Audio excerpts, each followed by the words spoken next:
There are at least 3 ways to build most EDH decks. Strong, strong, strong. Fun.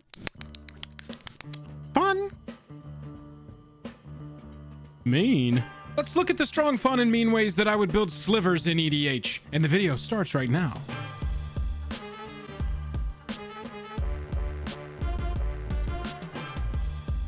Special thanks to our Patreon supporters who power our channel. Check out our Patreon for monthly giveaways, exclusive content, and even a starring role in our fan fight series. Link in the description below. Hello and welcome to the day. Thank you for spending your time with us. Welcome back to another episode of Jake and Joel Are Magic. I am Joel. Today we are going to talk about slivers in EDH.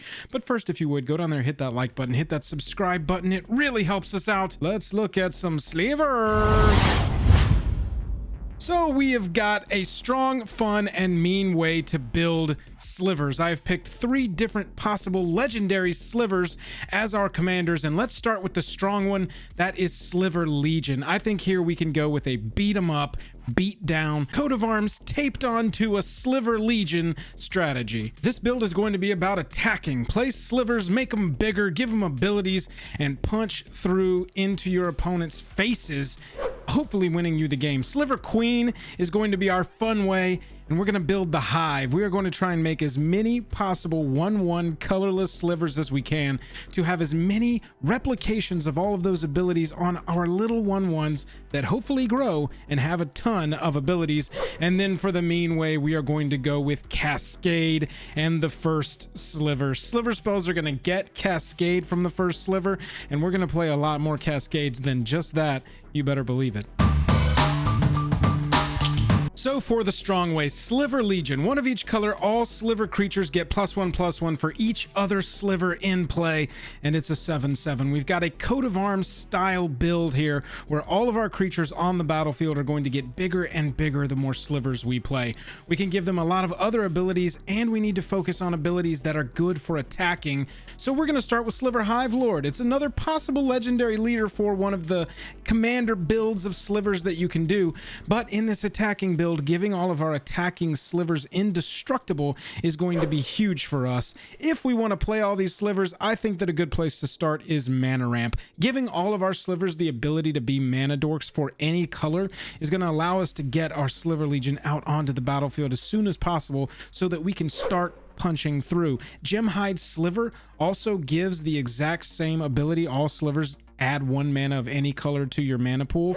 And then we can go with Sliver Overlord. If we've got attacking ones on the battlefield, why not bring more attacking ones onto the battlefield? Go search up our Hive Lord that's going to give them indestructible. Go search up some of our stuff that's going to give it other abilities. Sliver Overlord, paying 3 is going to search your library for a sliver card, put it right into your hand. You can also pay 3 to gain control of target sliver, so if any of your slivers get taken away, you can snag them right back.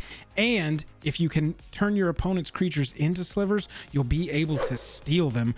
As far as attacking slivers go, Cloud Shredder Sliver is a really good one. They all have flying and haste, little avoidance, being able to attack right on the turn they come into the battlefield.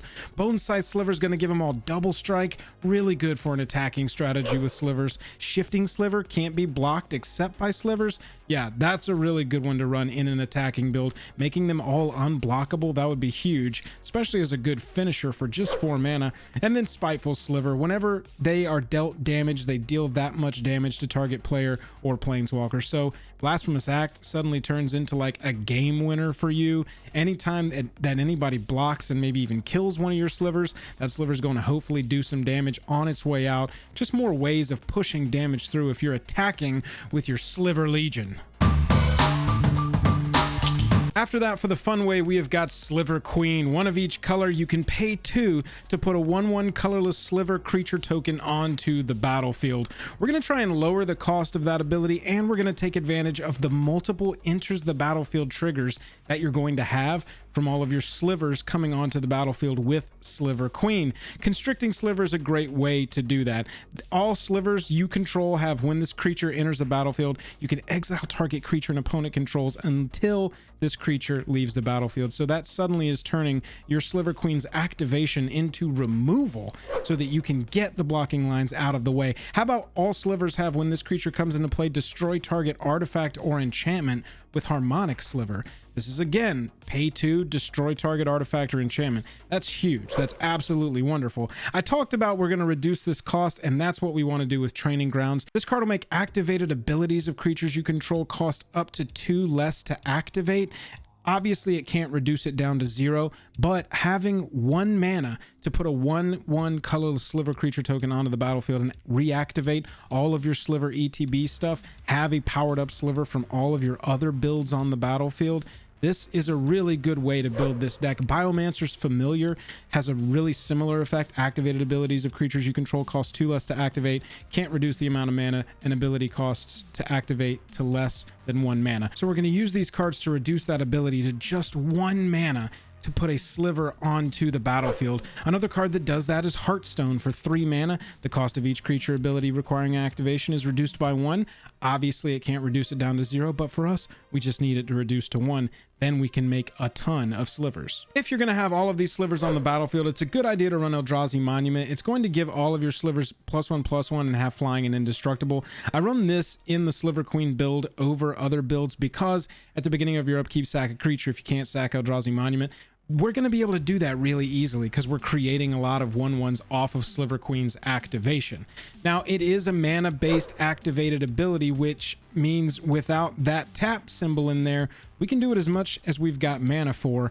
So let's make infinite mana in this deck. We can do it with 2 cards. Composite Golem, 6 cost 4/4. You can sack Composite Golem to add 1 of each color to your mana pool, and then you also have Nim Deathmantle. Have Nim Deathmantle on the battlefield when you sacrifice Composite Golem, and Deathmantle's ability is going to trigger whenever a non-token creature is put into your graveyard from the battlefield. You can pay 4. If you do, return that card to the battlefield and attach Nim Deathmantle to it. So if you sacrifice Composite Golem, add 5 mana to your mana pool, and then with Nim Deathmantle on the battlefield, it activates for just 4, returning Composite Golem to the battlefield. You've got 1 mana left over in your mana pool.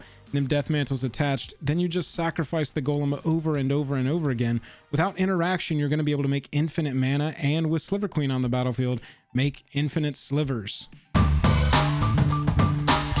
As for the mean way, let's go with the First Sliver. 5 mana for a 7/7, 1 of each color. It has Cascade, and Sliver spells you cast have Cascade. We are just going to have an absolute Cascade train running. All of our spells are going to make other spells come onto the battlefield, make other creatures get cast with that Cascade ability. Absolutely fill up our battlefield. Slivers are going to be overrunning, giving each other all of their abilities. And let's just double, triple, quadruple down on that as much as we can. Let's run Maelstrom Nexus. It's already a 5-color deck. The first spell you cast each turn has Cascade. So we're going to do it even more and be getting all of these free permanents onto the battlefield.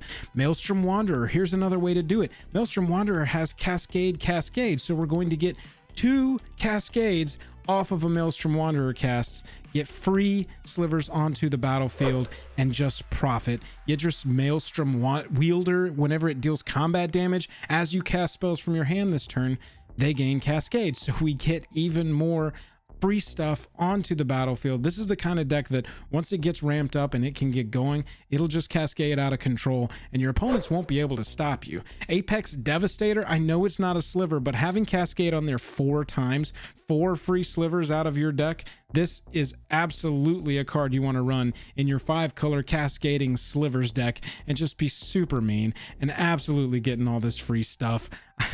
Cascade is so devastating when it hits. Ethereum Horn Sorcerer, this is a classic 6 mana cascading 3/6, but for 3 mana you can return it to your hand so that you can recast it and cascade again.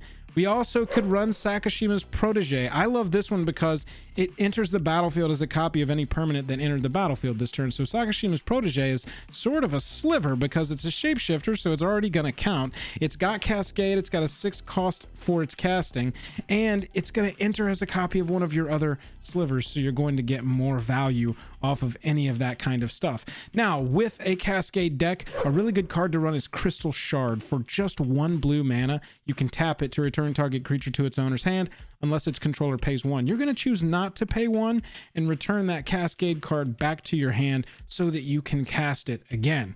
Now, if we're going to go all in on this cascading Slivers ability, let's run Lithoform Engine. We can copy target activated or triggered ability you control and choose new targets so we can get more Cascade triggers when we cascade. I have said slivers and cascade so much. The cool thing about a slivers deck build is that a lot of these cards cross over. Pick your favorite slivers, pick the cool ones, pick the ones you really like, the abilities that they give.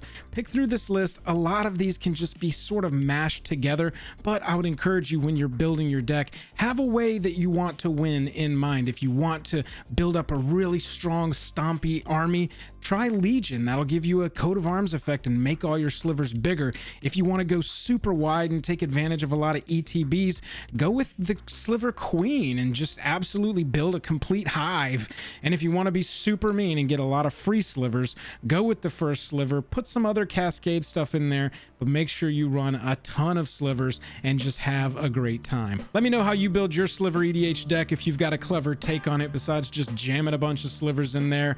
Other than that, I'm tapped out and I'll catch you later.